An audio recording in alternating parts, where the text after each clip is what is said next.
we are kicking off episode 481 of the podcast devoted to the classic and sometimes the not-so-classic genre cinema of yesteryear with the song Numero Loco. It comes from the surf band El Rey. They're based in Copenhagen over in Denmark, and you can find their music at elray.bandcamp.com, and that's ELRAY.bandcamp.com.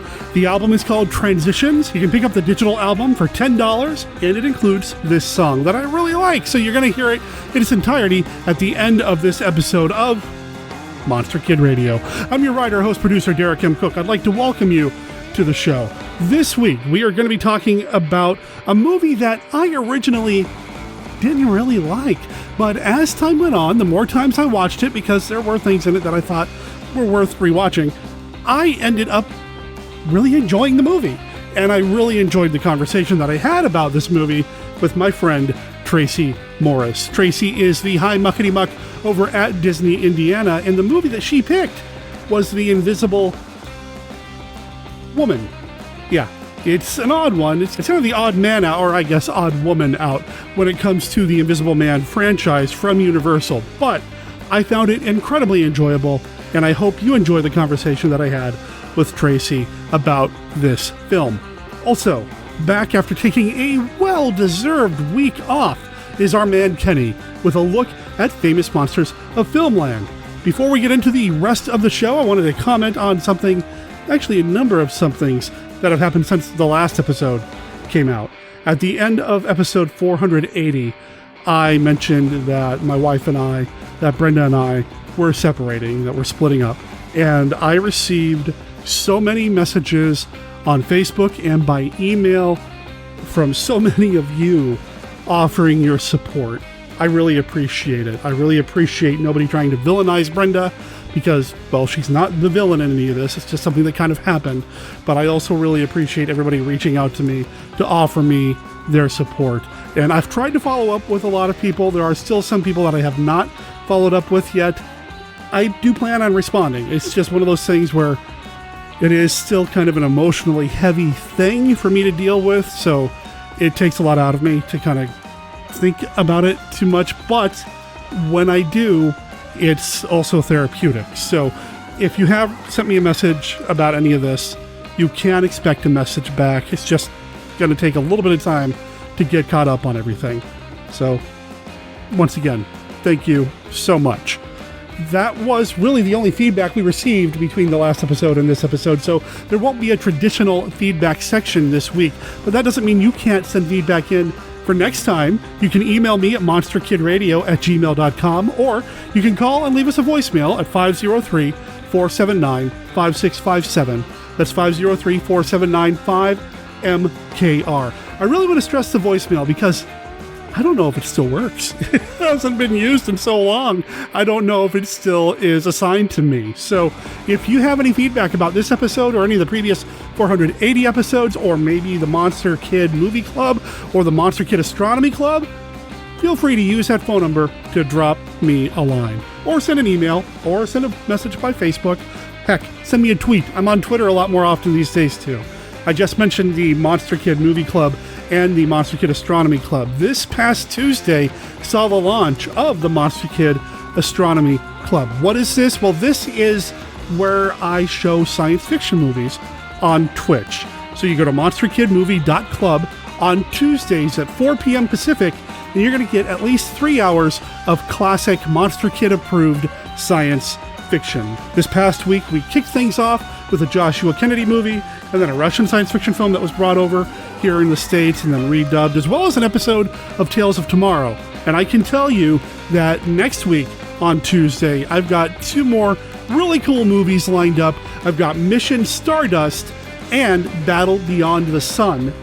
And I'll see about pulling another episode of Tales of Tomorrow or some other appropriately sci-fi-y short to include in the mix. It was a blast to kind of change gears a little bit and do more science fiction on the stream, and it's free, so please feel free to join us. Again, it's at Tuesday at 4 p.m. It goes for at least 3 hours, and that's at monsterkidmovie.club, or if you're old school, twitch.tv/monsterkidradio. That's also the same place you're going to want to go on Saturday And I'll talk a little bit about what happens on Saturday later on in this episode. Speaking of which, I want to get to the later on in this episode. So here we go.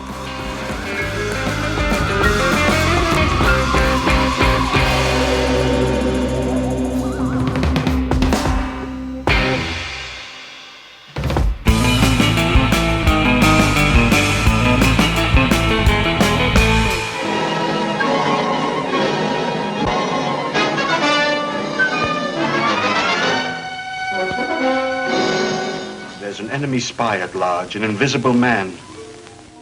It's amazing. Oh, you will be of great help to us. Who is this terrifying Phantom Commando? What is his amazing mission? See The Invisible Agent, suggested by H.G. Wells' Invisible Man, starring Ilona Massey and John Hall, with Peter Lorre, Sir Cedric Hardwicke, J. Edward Bromberg, Albert Basserman, in the most amazing story of our times. Stop!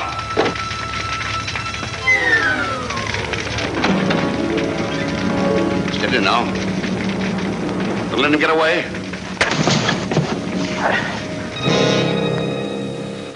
Gesundheit. Who is there? How did you know I was going to England? I didn't, but... So the trap was all set, eh? Frank, how can you talk like that? Oh, what's this?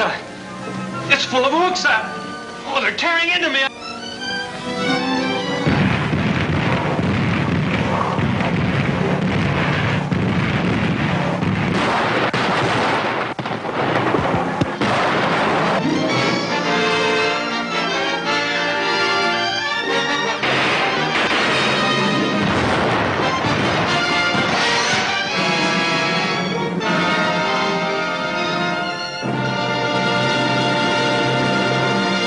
Be prepared for terror as the screen unleashes the greatest double, all-monster, earth-shaking shock show.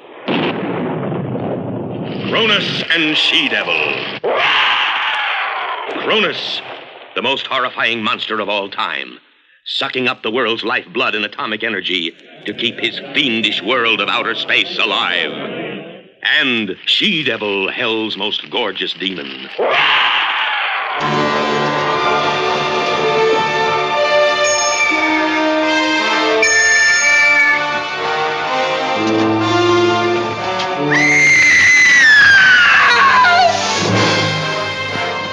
Can't get out of this if he's human. I'm afraid he isn't human, sir. Not until what he did to that girl. Young women, alluring women, hunted down by that relentless fiend whose scarlet page in the history of crime is signed Jack the Ripper.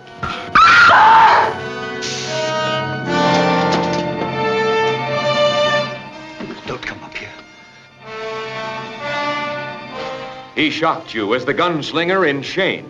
He won an Academy nomination for his gripping performance in Sudden Fear. Now, Jack Palance gives you his most electrifying performance as the Man in the Attic. Your police methods will never trap the one you call Jack the Ripper. Drawn back from his mysterious errands in the night by the fascination of the girl downstairs.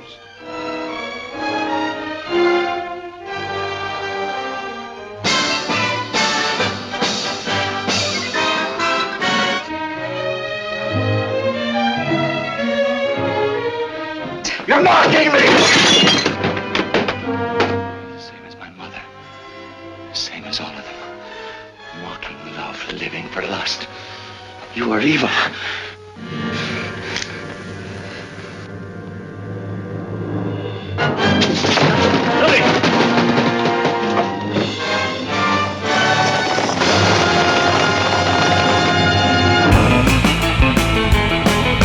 Hello there, Monster Kid Radioheads. This is Kenny with a look at Famous Monsters of Filmland.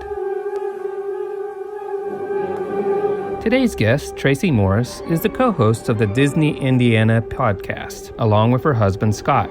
It takes a look at all things connected to that entertainment juggernaut. For this look at FM, we are going to see how Disney was represented in its pages.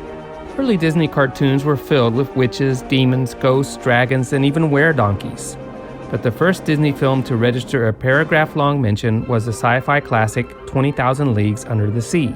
It wasn't until issue 143 from May of 1978, in an article about revenge in the movies, that a brief synopsis appeared.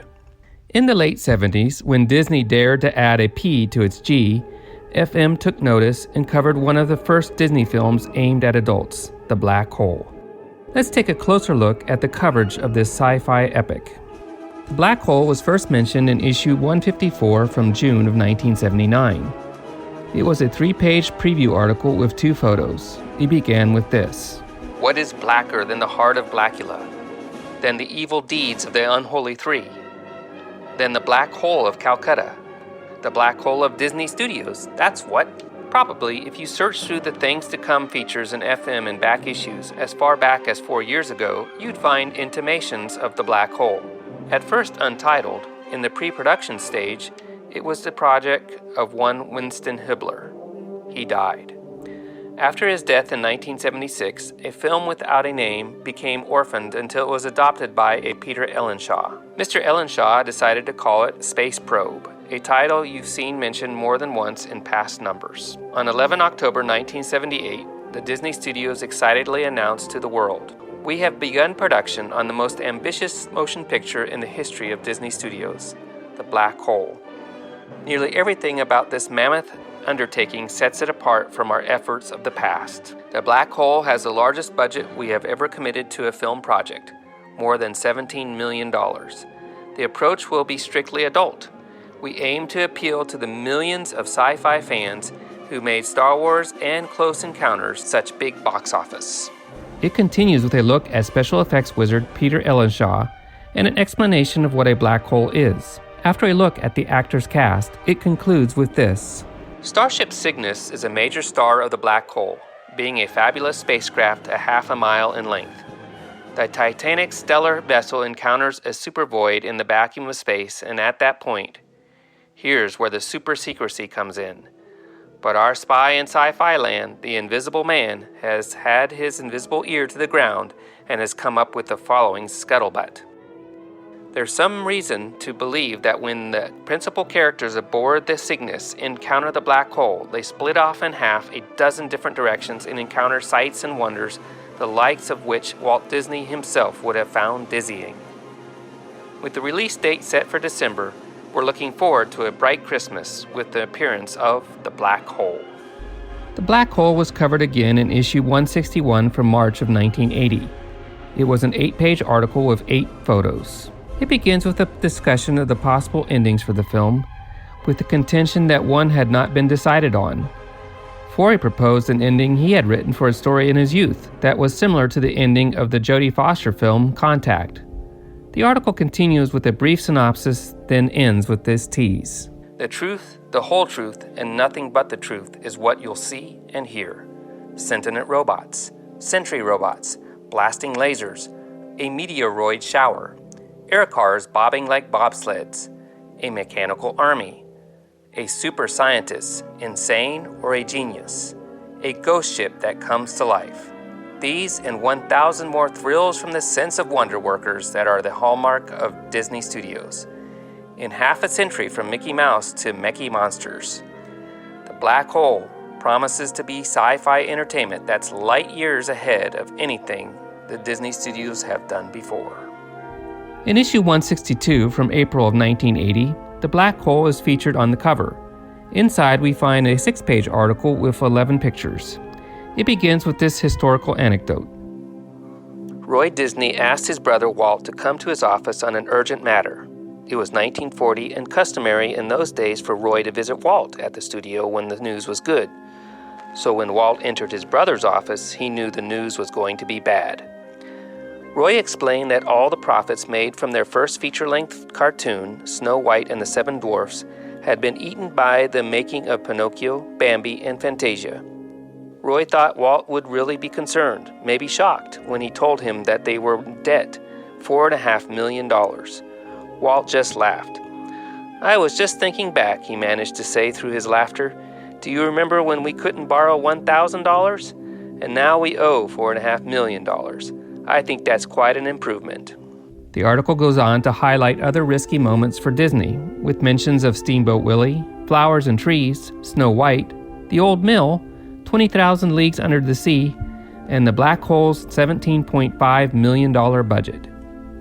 The article then continues with a brief look at the troubled history of the development of The Black Hole, which included the involvement of director John Huff, who helmed a Hammer favorite, Twins of Evil. Because of production delays, he had to leave the project. It was picked up by Freaky Friday director Gary Nelson, who directed the movie. Can you imagine a Twins of Evil-like black hole? The article concludes with a brief look at the actors involved and a synopsis. Later on, FM would cover other Disney films, Tron and Dragon Slayer. We will look at those the next time Disney Indiana comes to MKR. That is all for this week's look at Famous Monsters of Filmland. We will have more next week. For MKR, this is Kenny saying adios. You know, I find the history of Walt Disney Productions to be a fascinating part of the history of Hollywood, and to see all the things that they were trying to do, and sometimes they would fail, more often than not they would succeed. Just to see all that stuff they were doing in the early days up through the 60s and even throughout the 70s is fascinating to me. And when Kenny told me a look at Famous Monsters of Filmland segment that had something to do with Disney, my brain started spinning. I was like, what is he going to do? What's he going to talk about? I guess they had 20,000 Leagues, and I mean, they did do the Black Hole, but that was later in the 70s, and, you know, we really don't get it. Nope, this was about the Black Hole, and I loved it. I actually have a lot of very fond memories about seeing the Black Hole when I was a kid, and just obsessing over that movie. I have watched it a few times over the years, and it has aged a little bit, but not necessarily poorly. I really enjoy that movie. It's a fascinating film. And one of these days, I really want to do a crossover between Monster Kid Radio and Disney Indiana to talk about the Black Hole. I think that would be a lot of fun. And now I'm real curious as to what other Disney mentions occurred in Famous Monsters of Filmland. So I guess I'm going to have Scott or Tracy on here sooner rather than later if I can't be patient. Kenny, thank you so much. Thanks for everything that you do for the stream, for the Monster Kid Movie Club, everything that you've done for us over the years here, whether it's here on the podcast, on the stream, or just being my friend. Thank you so much. You're the man.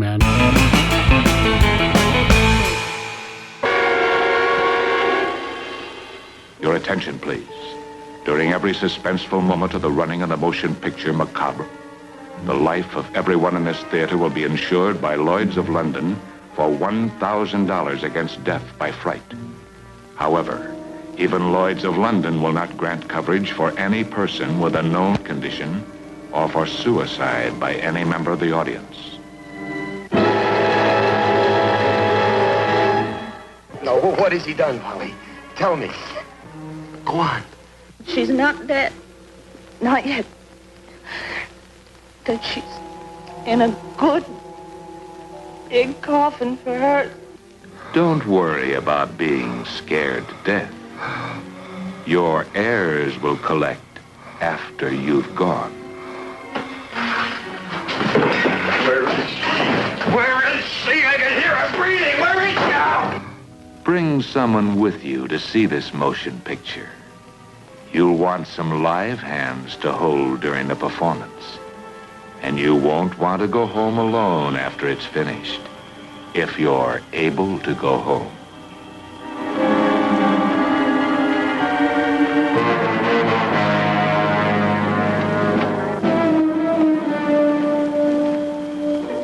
And we won't worry about your telling anybody the ending of this picture, because you may not be around to tell.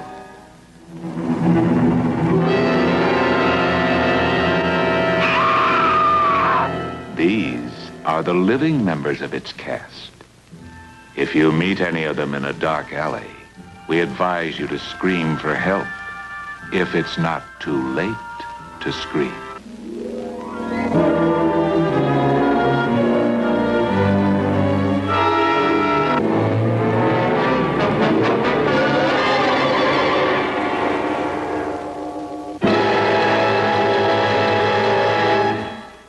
Today was like any other, the hum of daily activity until Reptilicus. A beast born 50 million years out of time, spreading terror in its path, destruction in its wake, towering over the cities of the world. Reptilicus. Invincible, indestructible. Reptilicus. In color from American International. Even after you see it, you won't believe it. Reptilicus. The coffin opens and terror reaches out from beyond the grave. As the twins of evil evoke the power of vampirism and witchcraft. Twins of evil. They use the satanic power of their bodies to turn men and women into their blood slaves. Twins of evil. Rated R. Under 17, not admitted without parent. Listeners, I want you to imagine that the next voice you're going to hear is not in your ear pods or your speaker or wherever it is you're listening to this podcast. I want you to imagine that the voice that you hear belongs to somebody who is right there next to you, but you can't see her because she is, in fact, invisible. That person that I'm referring to is this week's guest, Tracey Morris from Disney, Indiana, and a handful of other appearances she's made all over the place. How you doing, Tracey? I'm doing well.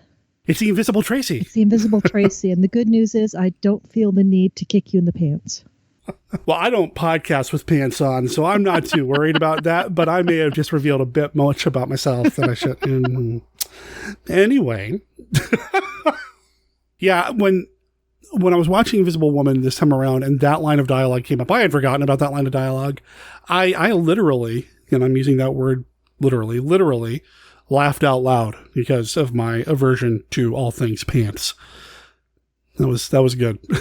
And that's maybe a good place to start with talking about this film. It is very different from pretty much all the other Universal monster films that you'll talk about here on the show or have talked about. It's an odd one, not just in monsterdom, but in the Invisible Man franchise, mythos, cycle. Especially, yeah. Yeah, it does not fit for a number of different reasons. It's a comedy. It's not related to any of the Griffins whatsoever. Mm-hmm. It's completely different. But fun. I am a new viewer, a new to this film. I saw it for the first time earlier this year, and I've just kind of fallen in love with it. Really? Okay. I had seen it before. It was part of one of the Universal Legacy releases. I'm sure I've got it on my DVD and Blu-ray shelf a couple of different ways. I've enjoyed the film over the years. I've never really been a huge fan, but I mean, I've liked it. It's been fun, but I always have to divorce it in my mind from Invisible Man Returns, Invisible Agent, all these other movies. Right. This is pretty indicative, though, I feel like, of where they were going with the Invisible Man franchise. Even though they returned to a Griffin in the next film, the tone is so decidedly different than the original Invisible Man, even then. So this might have been the way to kind of break free from that really horrific tone that the first film had. Yeah, which is interesting because they still have one of the writers who's been involved in a lot of the other Universal horror films, Kurt Siodmak, is involved. And I had forgotten about that until I started watching it again and saw his name pop up. I was like, oh, that's cool. But then they also brought in a couple of well-known comedy writers to give it the flair that it has. So the comedy writers I know nothing about. I've been learning a lot more about classic Hollywood and the golden age of Hollywood and all that. But my focus is going to be in the genre stuff just because that's what I love. I'm trying to branch out and learn more about some of the non-genre stuff, but comedy, I have no idea about any of these people. Are you familiar with the writers they brought in at all? Well, Robert Lees, he was involved in several Abbott and Costello films, including Meet Frankenstein, Meet the Invisible Man. Okay. Which, if I remember correctly, are after, 1948 and 1951. So it may have been this first initial involvement of Robert Lees in the Universal monster film genre that brought him back in to do the Abbott and Costello one. And Hold That Ghost, another Abbott and Costello film. So I'm wondering, he's the comedy guy. The other name that comes up is Frederick I. Rinaldo, who doesn't have as an extensive writing career, but he also worked with Robert Lees, it looks like, on things like Abbott and Costello Meet Frankenstein, Invisible Man, Coming Around the Mountain, I think is an Abbott and Costello film. they brought in people who knew the genre, the comedy genre, and then with Kurt Siodmak, you had and I even hesitate to call this horror. If anything, it's sci-fi. So there are genre elements. Yeah, the Invisible Man side of the Universal monster cycle, to me, does seem a little removed from Frankenstein, Dracula, and all that, because it's a science thing versus a spooky thing, a supernatural thing. True. And yeah, I would never call this a horror film at all. I don't think I'd even call The Invisible Man Returns a horror film. It really feels more sci-fi. Yeah. Kurt Siodmak did so much for Universal and outside of Universal. I mean, without him, we wouldn't have the Wolfman as we know him today. The werewolf mythos, really big part of it is because of Siodmak's creation, not folklore, but something that some dude came up with for a movie, which I find fascinating. But yeah, so Siodmak wrote this. They have a completely different cast, completely different characters. It is not connected to any of the other Invisible Man movies. I'm just fascinated by it. At this point, I am finding myself enjoying it more and more. I think the first time I saw it, I was a little disappointed. I thought, I want more, mean invisible people to do something, And I guess she does get a little mean by kicking somebody in the pants. That's not really a nice thing to do. But, I guess I just wanted a little bit more of an edge the first time. But as I've grown and as I've watched it a few times over the years, I'm fascinated by this movie because of everybody that's involved, not just behind the camera, but in front of the camera. Right. I mean, when you've got names like John Barrymore and Margaret Hamilton and Shemp Howard. Yeah, you've got one of the Stooges in here. What the heck? Yeah, I'd love to know. I mean, I know, again, from doing a little bit of reading that some of this was supposed to be, people owing Universal films in their contract, and I got to wonder if some of that was going on. But like I said, it's got a lot of names that you'd recognize or faces you recognize. Speaking of people that, part of a contract, Margaret Sullivan was supposed to do this movie as the lead actress, as the Invisible Woman. She had one film left on her Universal contract, but she did not want to do it. She wanted out of Universal. She was done. She wanted to move on. So they brought somebody else in, and then Universal actually had it was a cease and desist letter or something along those lines, a restraining order to keep her from working for anybody else until she completed her Universal contract.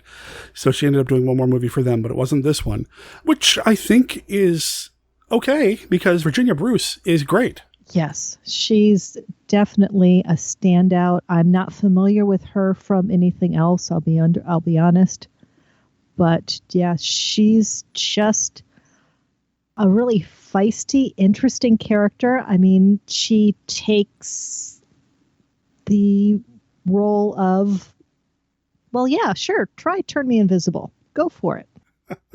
And I thought it was interesting, that she didn't identify herself as a woman when she responded to Professor Gibbs' ad, because she was how did she phrase it? She didn't want it to be one of those girls only ads. Yeah. I'd be curious to hear a little bit more about these girls only ads that were placed in the 40s. Yeah, me too. Yeah, there's a lot of little cultural things that I think now that we're 60, 70 years later that we're missing out on. Missing out on, yes. I'm missing out on the girls only ads. Although I probably could find something similar on Craigslist today. I'm sure. Yeah. Anyway, Virginia Bruce, I don't know much about either, but she is feisty. She has some agency of her own. And I think that's one of the things that I respond to really well about some of these characters that turn up in these movies. I don't know if we have Kurt Siodmak to thank for it. I don't know if it's part of the screwball comedy tradition, but she is somebody who is independent and has her own goals and desires and drives in this thing. And it's not totally self-centered. There are times in the film where she demonstrates that, yeah, she's genuinely a good person. When the mobsters show up and they're lying to the professor about who they are, she's like, no, that's not who they are. They have guns. This is what they did. Totally unprompted. She didn't have to do that, but she's a good person, so why not? And the fact that she stood up for her fellow dress models, even before she had any power to do anything about it, was another thing I really liked about her. That's true. Yeah. She didn't wait until she got her superpower to do something. And it cost her job. doing so. And she tried to get the other ladies to join in with her, but no, she was on her own, and she was okay with that. So we're kind of dancing around. We've kind of dipped into the story a little bit. This movie has nothing to do with The Invisible Man or The Invisible Man Returns or any of the other films. It's a completely standalone story that feels very light. It's not a very deep and heavy story, despite the fact there's some pretty incredible things happening. You've got John Barrymore as this scientist who is being financed by this family for whatever reason. To make people invisible, to create not necessarily an invisibility formula, because there's more to it than that. And that wasn't really even what they just want him around. It's like they're his patrons. Yeah. He came up with a rat trap, I think. That was the last thing he actually made money on that they make brief reference to. So it's kind of like there's a rich family. It's the Russells. And the younger Russell is kind of a playboy. Well, more than kind of a playboy. Yeah, he finds out that he's frittered away his money and therefore can't afford to support Professor Gibbs anymore. And the professor's like, well, wait, I've got this invisibility tool. So it's a combination of an injection and the machine. He just needs a human subject to test it on. And that's where Kitty comes in. When you need a human subject for some crazy experiment, what you do is place an ad in the newspaper. That's what you do, I guess, in the 1940s. It reminded me of the ad that floated around a while back, somebody who wants to go on a time travel mission with, looking for a time traveler partner. I can't remember the exact, but it read like that. We need somebody to become invisible. No remuneration. Well, it was originally going to be $3,000, but when Richard Russell cut his funding, he's like, no remuneration. And Kitty went for it anyway. She phrased it, a call to adventure? Yes. I think that's when I started kind of like, oh, I like this girl. She was in it for the adventure, the experience. A little overeager. I did question the first time I saw this. She just shows up, talks her way in when they try to turn her away because she's a woman, gets in there anyway, and is down for whatever. Yeah, here, inject me. Sure, let's do it. For it. That's not what. That's not really a controlled experiment, but okay. No. Okay. She did have a bit of an ulterior motive because she does mention a couple times. Can you imagine? What would you do if you were invisible? Yeah. So she plans on using that superpower, for lack of a better term, to pay back her former boss, which works really well, by the way.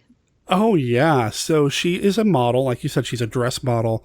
She works for this department store. Her boss is Mr. Growley, played by Charles Lane. What a great name for a mean boss, too, right? Yeah, I love that. Growley. Oh, so good. So, and Mr. Growley's a jerk. I mean, you are 2 minutes late, you get docked an hour's pay. You sneeze or sniffle in front of a client, you're fired. He is a slave driver. And if anybody steps up to him, oh, you don't want to work here either? It's very growly. He's so growly. And so, when she does become invisible, even though the professor wants her to stick around to kind of test some things out or whatever. She's out of there. She's done. She's like, yep, I'm done. I'm out. And I mean, just like in the other Invisible Man films, she's running around town naked, but we don't see anything. Yeah. Right. And that's one of the reasons that the professor objected to having a female victim. And he always uses the term victim. I don't know if you know. He really does. He really does, which wouldn't inspire confidence in me. No, not at all. But the fact that she would be naked. And she's like that again. And I wonder if, having worked as a model, she had very little modesty to start with. So she's like, yeah, sure, whatever. Here's my clothes. Here's my dress.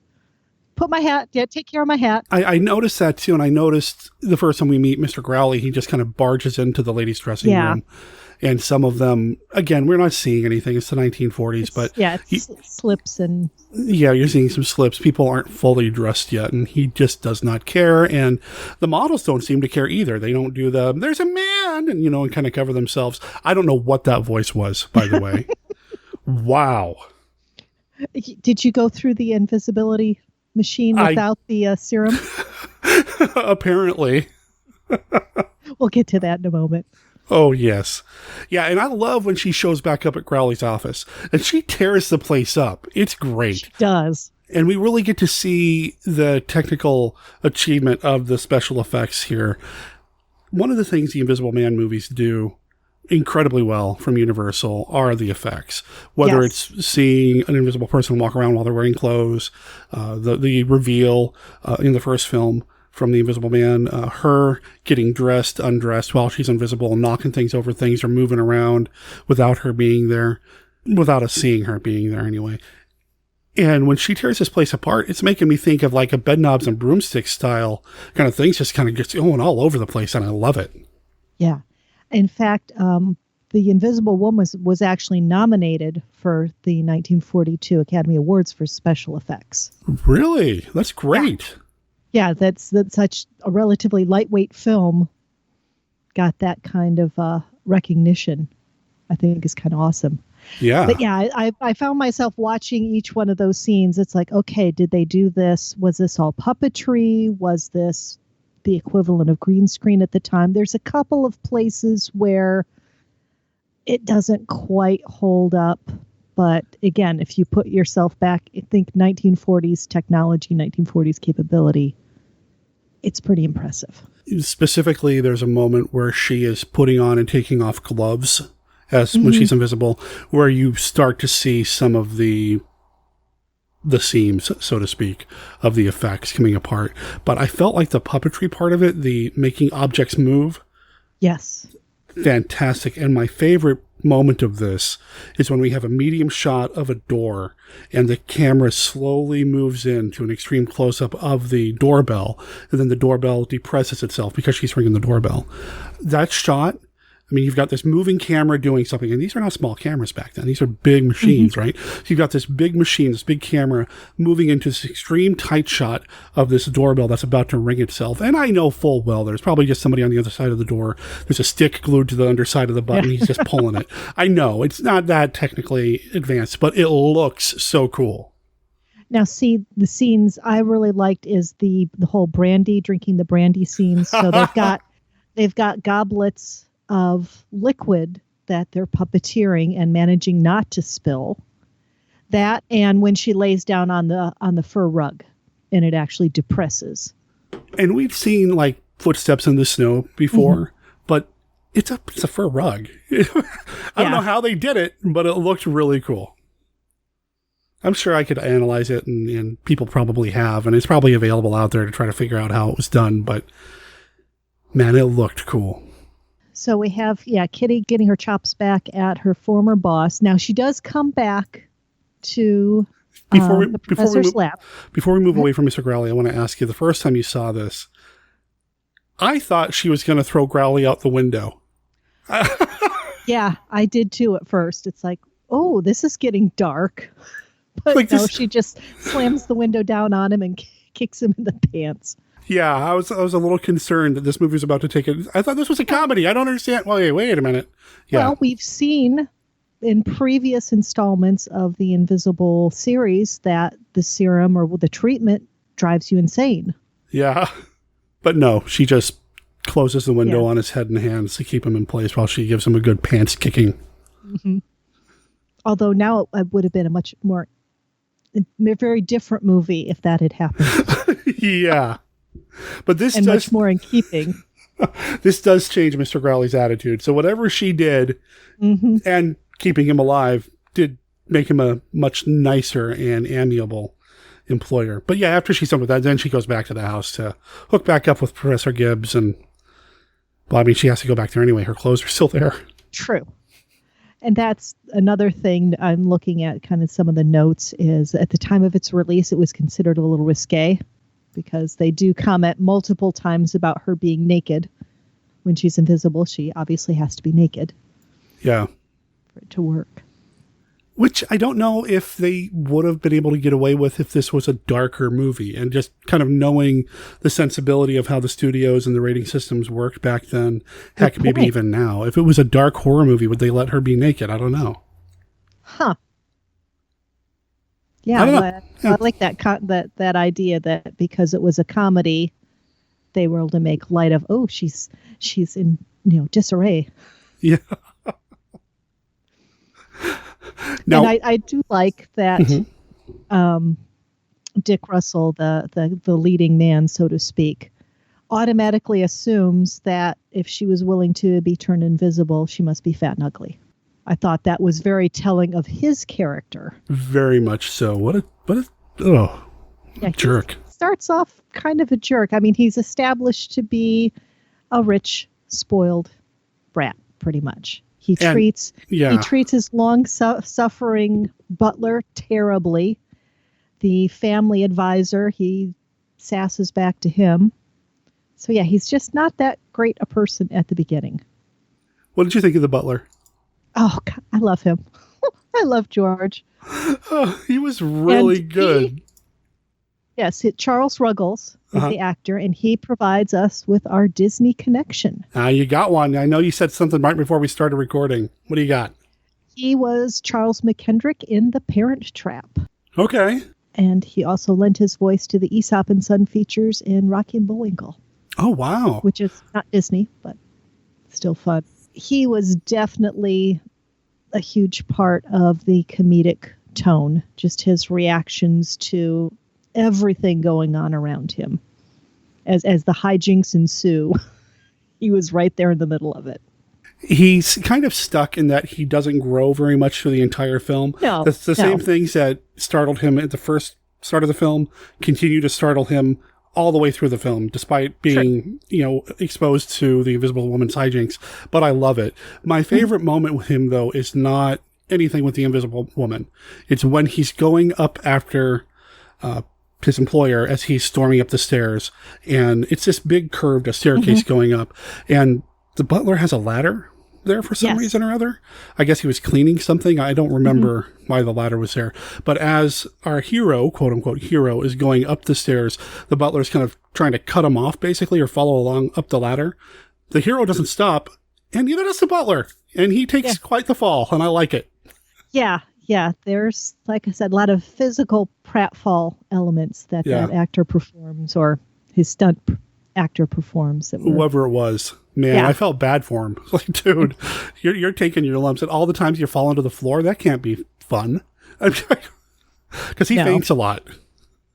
Yes, he does. And you mentioned the floating brandy bottles and such. Yeah, that was really well done, too. Incredibly well done. Yeah, I mean, they poured from a decanter into a glass. Yeah. All via puppetry.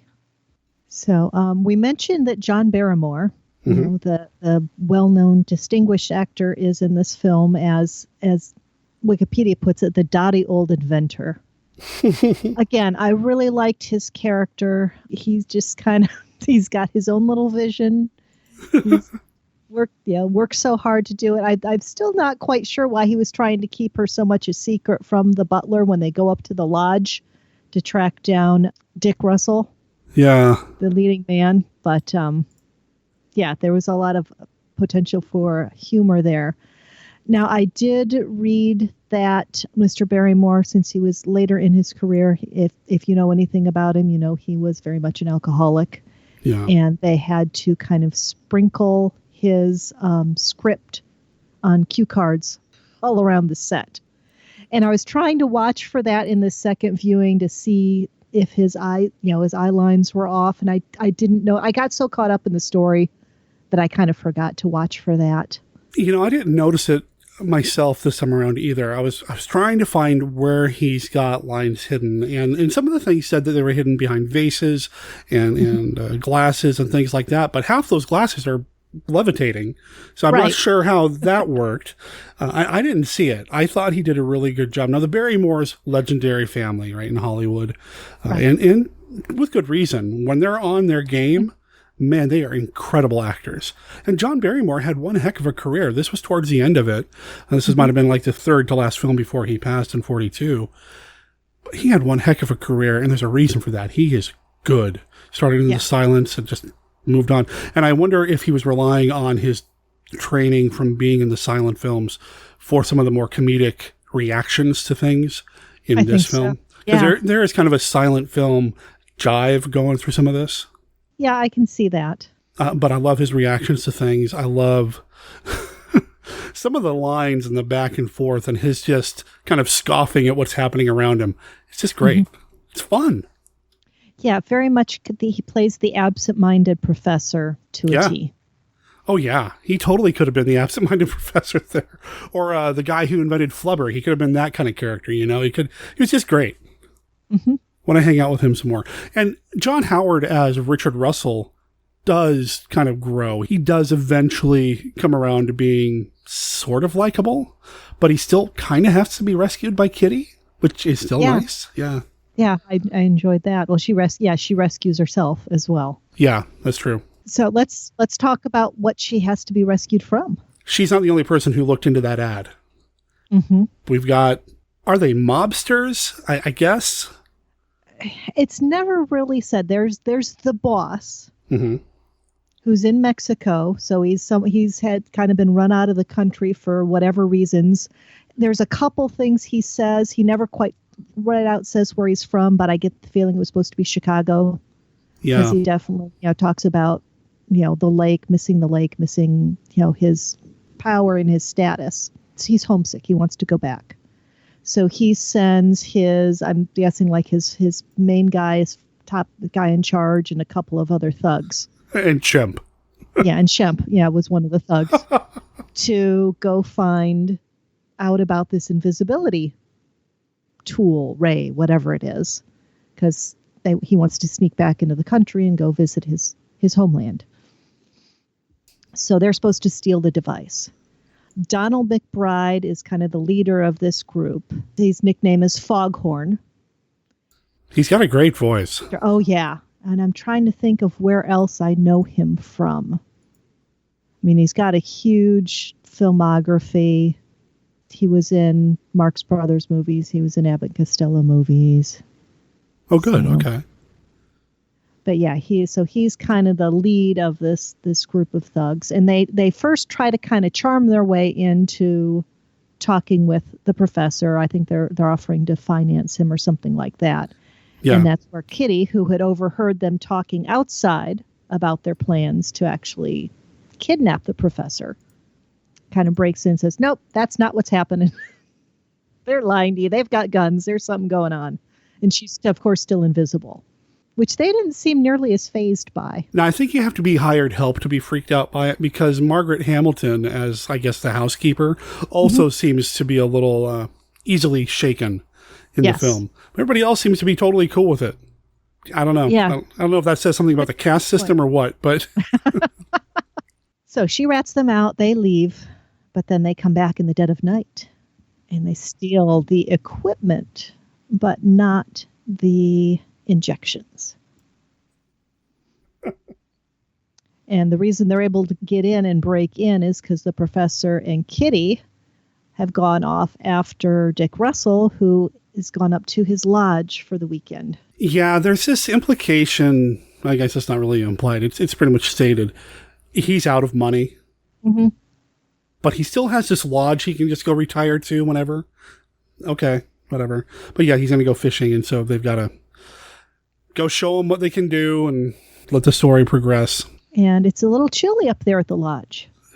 And of course, Kitty, when she's invisible, has to show off her invisibility by stripping down to nothing. Uh-huh. And she takes a couple little nips of brandy to warm herself up. What is it about brandy? This has come up during Social Distance Saturday as well. Brandy seems to be the liquor of choice in a lot of these monster and genre films of this era. I don't know why. Is it more sophisticated? Maybe. Than like whiskey or gin? Maybe. I don't know. But it seems to be a thing. So she can't hold her liquor. No. She gets, after like 3 sips, she's a little sozzled and starts flirting with Dick Russell. Yeah, that's where he's like, well, yeah, you must be fat and ugly in order to want to be turned invisible. So he's not having any of it. But at the same time, he kind of starts flirting back too. So there's some fun. It's that typical bantering back and forth. I'm not really that interested in you, but the more we talk, the more I kind of am getting interested. And that was another really fun scene I enjoyed watching. Yeah, the back and forth between the two of them, I thought their chemistry was really good, especially considering that for most of it, Virginia Bruce really isn't standing in front of him having the conversation. Exactly. It's all from off screen. So as characters, they seem to have some good chemistry. And I liked that. Maybe Playboy Dick needed a little bit of Kitty to keep... Boy, this is... maybe he needed a little bit of Kitty to kind of calm him down and settle him out a little bit. Yeah, he needed a woman who could stand up to him and wasn't impressed necessarily by his wealth. I don't know if we'd see similar, I don't want to say body shaming, but there are a couple of comments made in the film about, oh, you must be fat and ugly if you're going to be invisible. And later on in the movie, when we do meet the boss, the mob boss who wants to turn invisible to go back home, is it Professor Gibbs that makes the comments? Well, I can understand why you'd want to be invisible. Look at you. Something like that. Like, yeah. Come on, man. But it's that banter. It's that style of just back and forth kind of playful comedic banter that I love throughout the entire film. Yeah, and it's not just between the two romantic characters. It's kind of between everybody. It's a very 1940s feel to me. I get a little bit of like Thin Man off of it, which I think has some of the best dialogue ever, the way it's delivered. So a little bit of Thin Man there. It's kind of cool to see people like Margaret Hamilton have some bigger physical reactions on anything she did in Wizard of Oz. Just the playfulness of everything here that everybody has, even somebody like Margaret Hamilton or Charles Ruggles, especially Charles Ruggles, it's just enjoyable. And I really urge people, and not that we're wrapping up here, and I'm saying this again later, but I would really urge people to give this movie a second chance if you've watched it once and kind of written it off because, it's not an Invisible Man movie. It's its own thing. It's its own thing, and it's darn good at being its own thing. Yes, it really is. I mean, it's got some fun. The equipment design for the invisibility equipment, love it. Did you think of Christopher R. Mim when you were watching it? Oh, I just kind of generally thought of, the same 1940s, 1950s. Actually, I thought of The Crimson Ghost. Oh, yeah. That seemed a little bit more. Because we've been watching a lot of that thanks to Social Distance Saturday. I love that kind of retro science fiction, futurism design of gadgetry. I just love that stuff. There's some cool stuff here too. And I love the way they have it built with the screen. So you can see somebody turn invisible without actually watching them turn invisible. This is really cool. Right, because she was naked and certainly couldn't have her naked on screen, but you could show her outline. Which I really enjoyed. I mean, I think the look of the machine is cool. Now, they bring the machine down to Mexico, but they don't have everything that they need to turn somebody invisible. And it does something else. An odd something else. Yeah. I'm trying to imagine how that was the effect of the second part of an invisibility process. Yeah. What? I don't understand. But you're referring to Foghorn, right? Yeah. Foghorn, and then also Blackie Cole, the gangster boss, gets affected the same way. It's so odd. But again, fun. Oh, yeah. It's the lighthearted elements. Are we going to tell listeners what we're talking about? Nah. No? Okay. We don't want to spoil the whole movie. There is an interesting side effect. Or half effect, or whatever. Yes. But again, it's not bad. It's not like somebody got turned inside out or whatever. No. In The Fly, it's just like... Again, lighthearted. It's fun. Lighthearted enough to lend itself to jokes later on in the movie.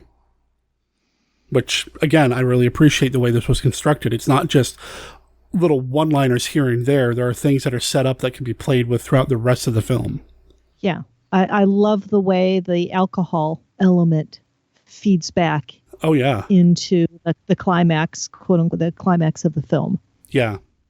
Yeah, we do all get back down. Everybody gets down to Mexico for the big climax and confrontation. And yeah, the way the alcohol comes back in again, it's a callback to what we saw earlier in the film. And you can tell that Kitty is aware of what she's doing. It's not like, hey, I'm going to have another drink because I'm cold.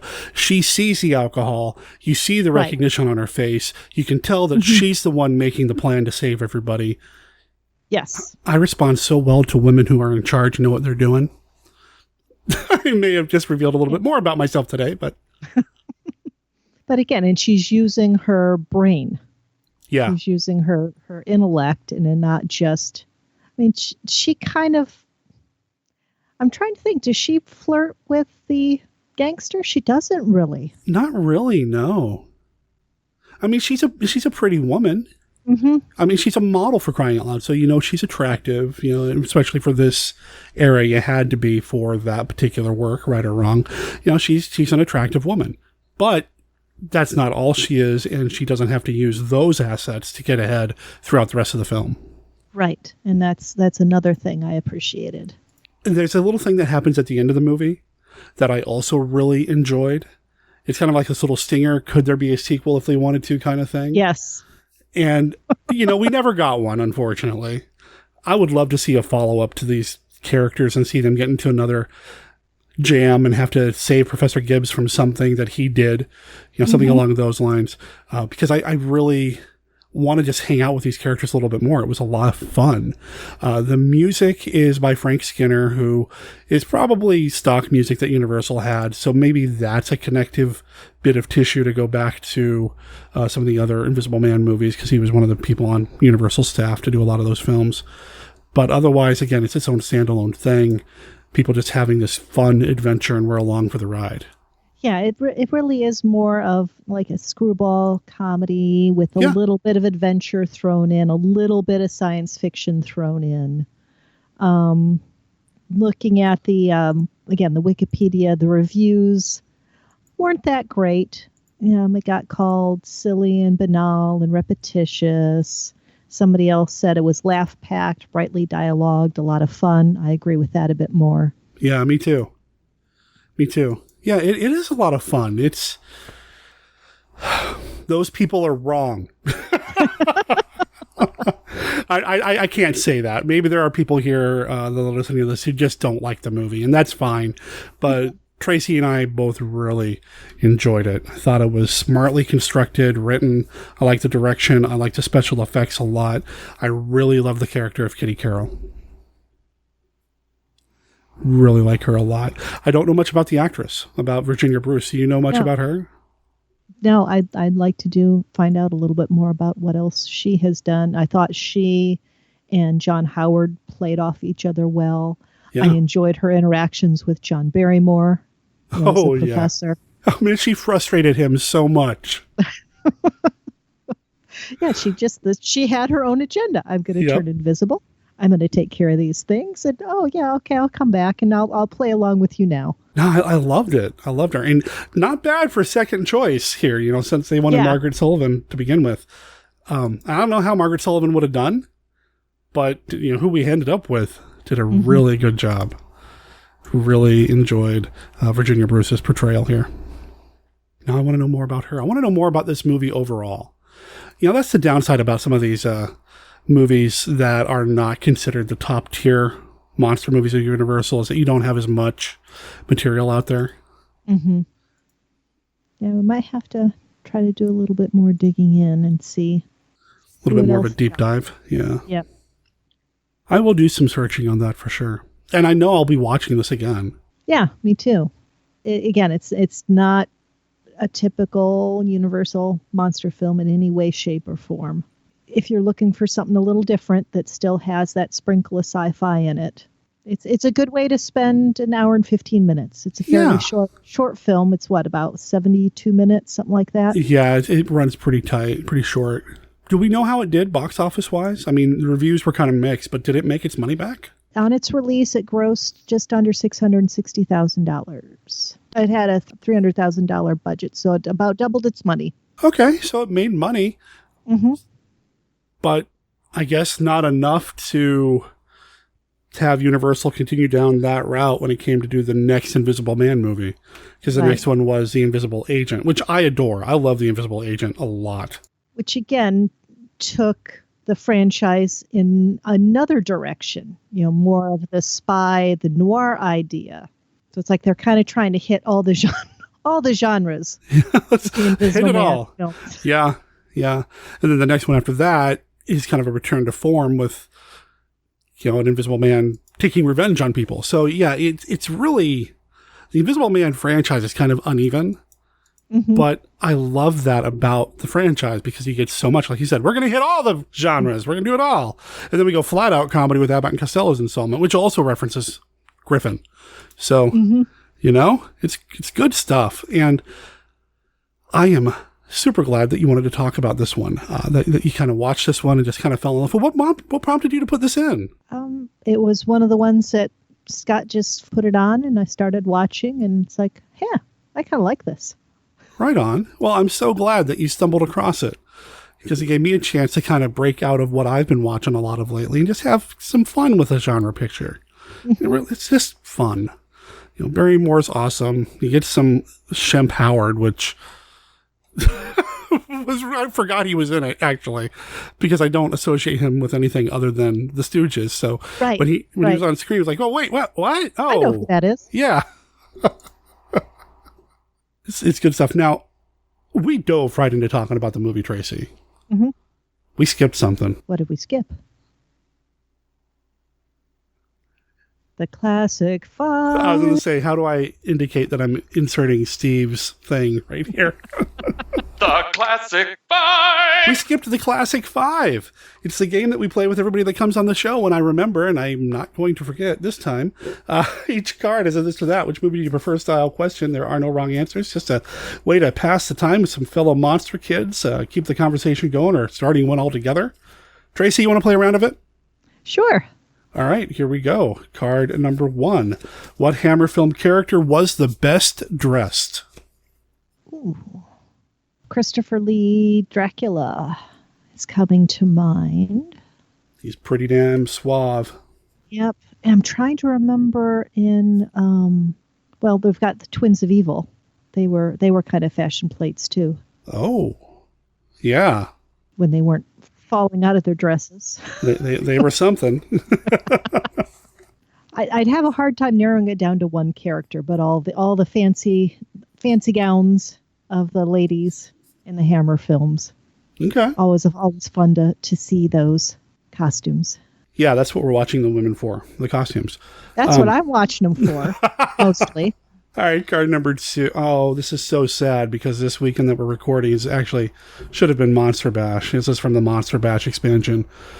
Who's been your favorite celebrity guest to meet at a Monster Bash?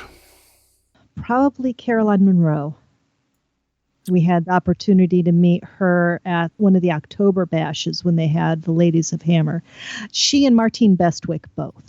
They were just so gracious and so charming to chat with. You know, we were able to interview them both for 1951 Downplace. Well, Scott interviewed them and I was the camera hound. But they were both such lovely women to chat with. The word is that Caroline's going to be there next summer. If there's a Monster Bash next summer, she'll be there. That's great news. Yeah, I'm super excited to meet her. She's the one that I haven't met yet. Mm-hmm. You know, Martine's great. Veronica's great. I need me some Caroline. Probably won't say it that way when I meet her. All right. What was that? Card number 2? That was okay. 2. Yep. Card number 3. Oh, this one. Oh. Favorite actor to play Dracula?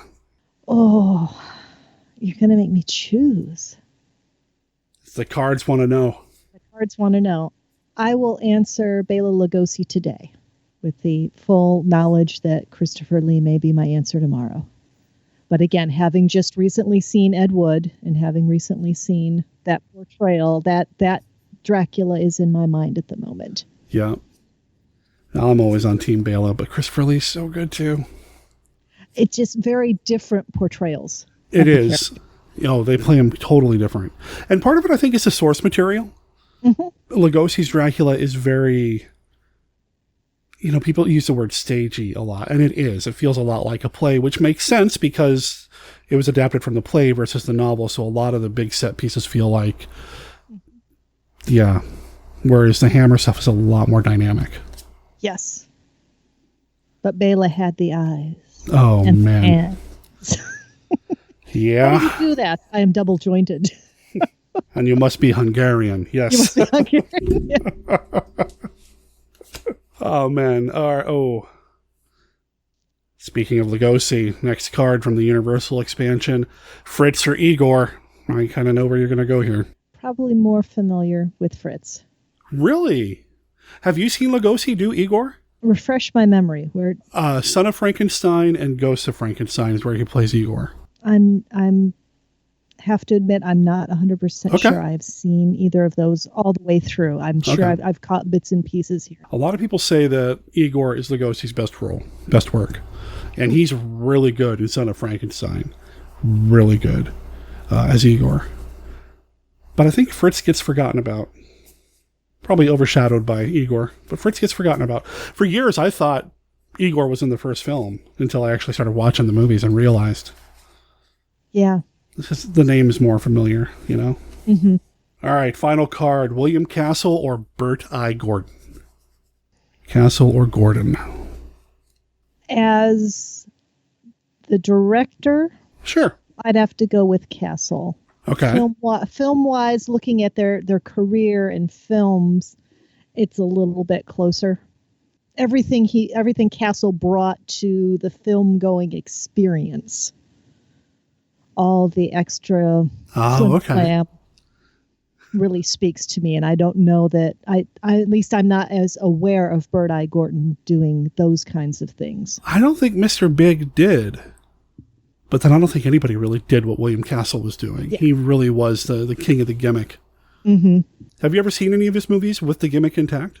I'm trying. There was something that we did. Scott and I did go see where they did some of the gimmicks, and maybe I'm blanking on where.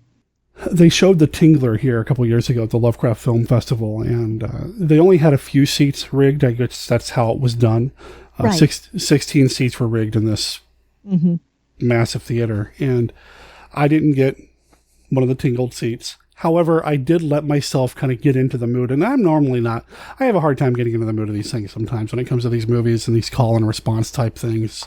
Well, I'm not a big fan of Rocky Horror Picture Show. I don't get into that. But when Vincent Price tells you to scream in The Tingler, I screamed. And I had so much fun screaming. So much fun. Mm-hmm. Yeah, that's probably where I would end up right now, just because I think that was fun. That was just a fun experience overall. Oh, yeah. I'm kind of with you. I love Mystery Science Theater dearly. Yeah.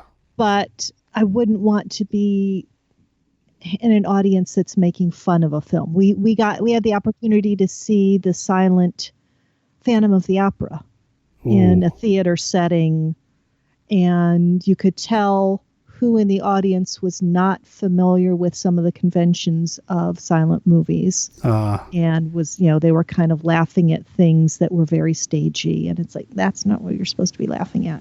Yeah. So that kind of bothered me.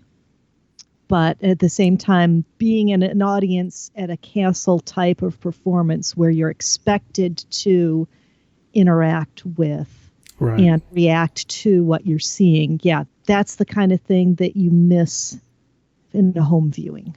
I mean, I could put in The Tingler and watch it and then start screaming in the living room, but I suspect the cats or Brenda would want to know what the heck's going on. And again, what's the fun in screaming by yourself? Good. Well, and on that note, this was the Classic Five with Tracey Morris from Disney Indiana.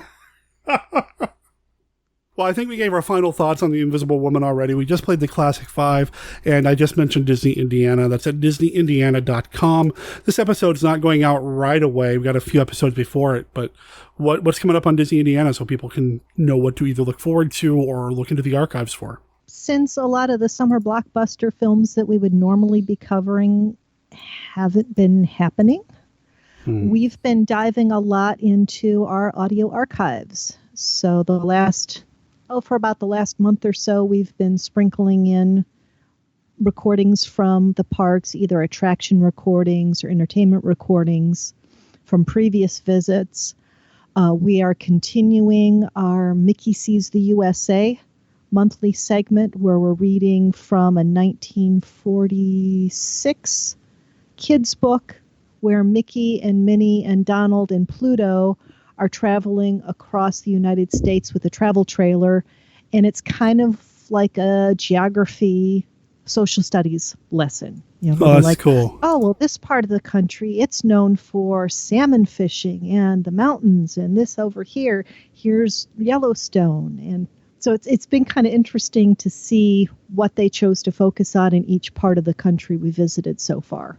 That's cool. Yeah, if you go to DisneyIndiana.com, you can see, at least as of today, the episode that you have up, you have pictures from that book scanned in, so you can see the progress or the path that Mickey and company took across the U.S., and they didn't really go in a straight line, did they?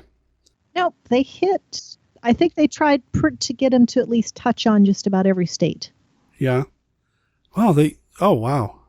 Okay, so with the picture that I'm looking at right now, is the yellowish greenish line where you are in the story at this point? Yes. Okay, gotcha. Yep. So we're about halfway through. Okay. A little under half. Looks like they did really hit every state, huh? With the exception of a couple that aren't really continental, but still, that's cool. All right, so again, link in the show notes, or actually link in the permalink section of the website. It is right there. So DisneyIndiana.com is where you're going to want to go to listen to Tracy and her sidekick, Scott. Every couple of weeks there's a new episode, and yeah, I hadn't thought about the fact that movie theaters are not really showing anything right now impacting you guys. Hadn't really considered that. Yeah, because we would have talked about Black Widow. Yep. We would have talked about Mulan. I forgot about Mulan. You're right. Yeah. There was Pixar had a film that would have come out this weekend. So yeah, we're looking forward to eventually talking about these movies, and eventually getting back to the parks, because we also missed out on a visit to Disney World that we would have made in May, and that would have given us all kinds of show material. I was going to ask about New Mutants getting pushed back because of it, but New Mutants just always gets pushed back. So yeah, apparently so. Its mutant power is to never be released. And speaking of the parks, I just read this morning, and I was going to ask you about this actually too. Did they just cancel the Not So Scary Halloween? They did. All right, listeners, I don't know if you have any control over any of this, but do your part to keep flattening the curve, because if Disney just canceled their Halloween, I don't want anybody else to cancel my Halloween, all right? Amen to that. Just saying. Yes, the mask I want to wear for Halloween is not the mask I've been wearing since March. Well said. Tracy, I'm so glad that you wanted to do this movie. I'm glad you reached out to me, and I'm glad that we were able to knock this out today. Recorded a little bit later in the day than we normally do with you and Scott, so thank you for being accommodating. Really appreciate it. And I am just so proud of everything that you guys have done with Disney Indiana. I'm proud to call you my friends and to point at these guys and say, hey, look at what they're doing. It's awesome. Well, thank you. And I've really enjoyed all of the social distance Saturday events that you've been holding. I know that's got to be a lot of work, putting together 9+ hours of films and trailers and documentaries and all that fun stuff. But it has kind of become one of the highlights of our weeks. And I'll tell you what I tell people when they reach out to me about that. It means a lot to me to be able to do it.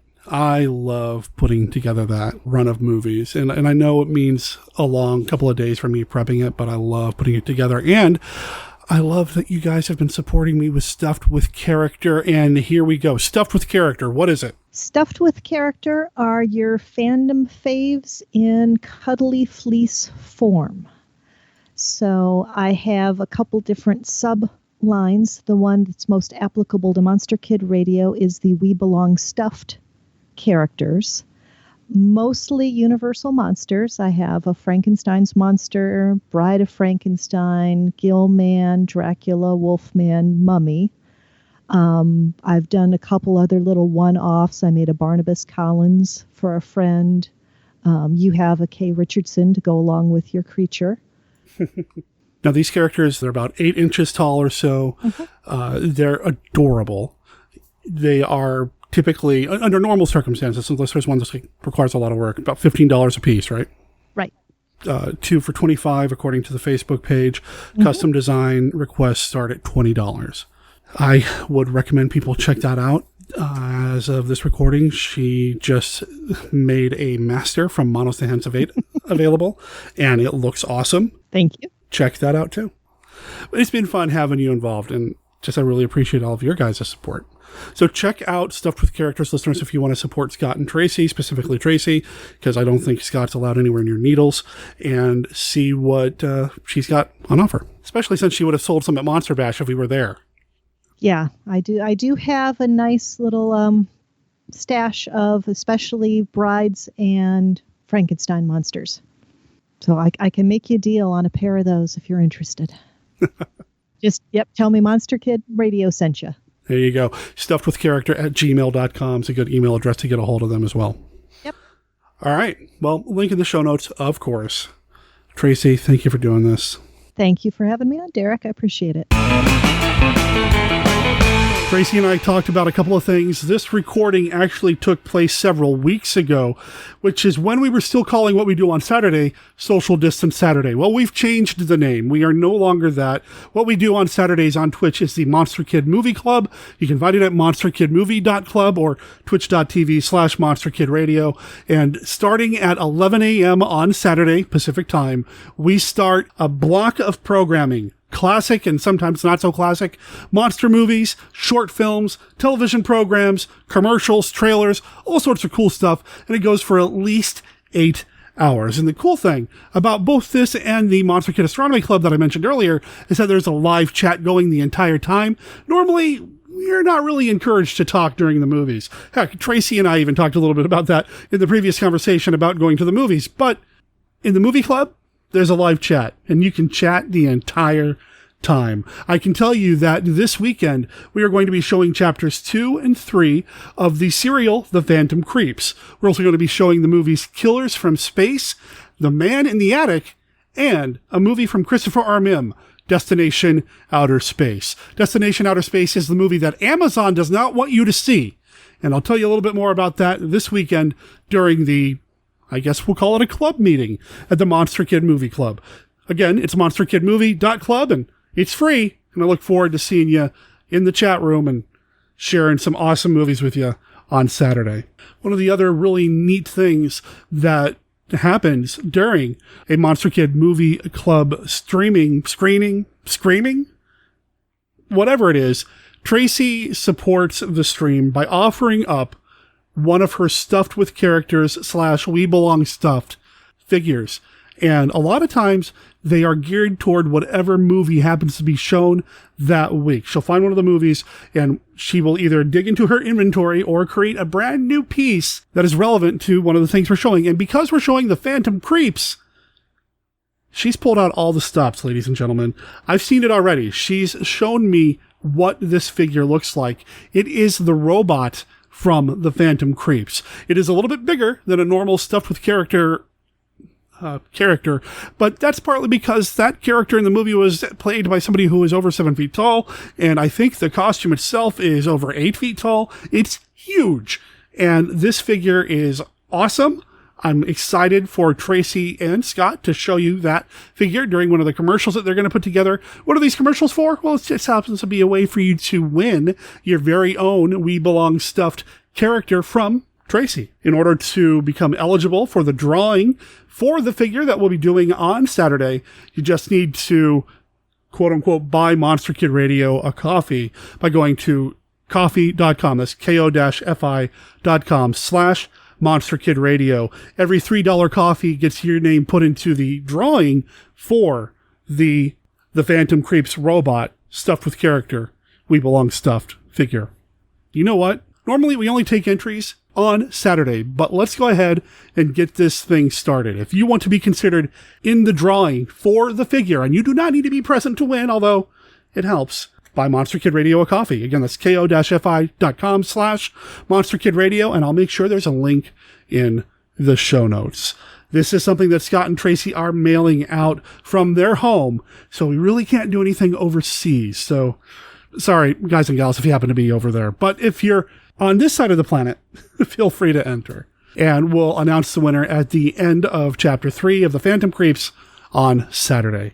Tracey, once again, thank you so much. Listeners, check them out at DisneyIndiana.com.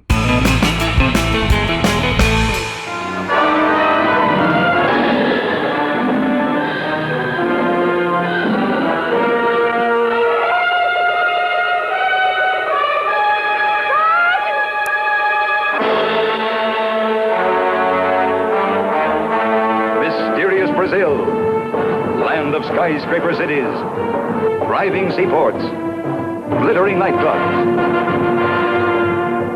And only a stone's throw away, the world's most savage, unexplored jungle. Its terrifying wonders brought to the screen in the pursuit of Kuruku, beast of the Amazon. Never before such sights. Forbidden voodoo rites of head-shrinking savages. Serpent and Quatamundi in death struggle. Water buffalo in wild stampede. Never before such danger. We'd better go over to them. Come on, Andrea. Me? Why? See the attack of the man-eating fish, the piranha. The bone-crushing assault of the giant anaconda. See white captives facing the deadliest peril of all. Kuruku, lusting beast of the Amazon.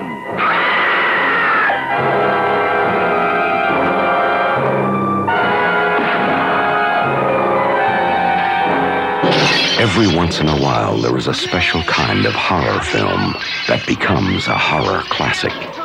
In 1931, it was Frankenstein. In 1932, it was Dracula. In 1971, it was Rosemary's Baby. In 1973, it was The Exorcist. And this year, it is From Beyond the Grave. Secret worlds become public nightmares, where children's play toys are the devil's weapons. A truly terrifying motion picture, where death is just the beginning, and the grave is not just a resting place. And pleasant rooms become evil tombs. From Beyond the Grave, the horror picture you will remember all your life. There's been one great disaster after another. First came the theme, then the birds. There was the day the earth stood still, and the day the earth caught fire. If it didn't come from another world, it came from beneath the sea. But now comes the greatest disaster film of them all, The Attack of the Killer Tomatoes. Can nothing stop this tomato onslaught? Yes, disaster fans, Killer Tomatoes. And the more you try to stop them, the messier things get. The Attack of the Killer Tomatoes, with a cast of 3,642. The most terrifying movie ever, says Better Homes and Gardens. See Attack of the Killer Tomatoes, the first disaster film that's truly a disaster. Rated PG.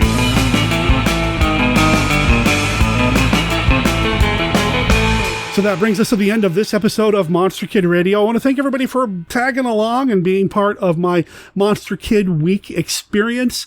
I have had some issues come up this week, not related to the separation, that really made me question whether or not I was going to get an episode out this week or not. And I received so many messages from you guys and gals, not just lately, but from the very beginning of launching the show over 7 years ago, in which you tell me how important Monster Kid Radio is to you in your week, in your life, really. And I'm honored, I'm flattered, and I take that very seriously.